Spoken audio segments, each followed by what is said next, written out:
السلام علیکم، welcome to my channel خزانہ اردو۔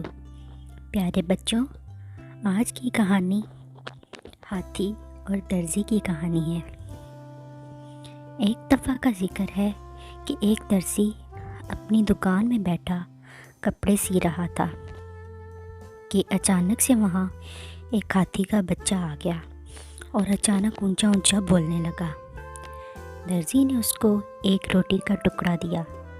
وہ ہاتھی ہمیشہ درزی کی دکان پر آتا تھا۔ ایک دن ہاتھی آیا، لیکن درزی نے اس کو روٹی کے بجائے سوئی چبھا دی۔ ہاتھی بھاگ گیا۔ اگلے دن ہاتھی پھر آ گیا، لیکن اس کی سونڈ کیچڑ سے بھری ہوئی تھی اور اس نے اپنی سونڈ سے کیچڑ درزی کے کپڑوں پر پھینک دیا۔ درزی کے سارے کپڑے خراب ہو گئے۔ درزی سر پکڑ کر رونے لگ گیا۔ اس کہانی سے ہمیں سبق ملتا ہے کہ جیسا کرو گے ویسا بھرو گے۔ Thanks for watching. Please like, subscribe and share.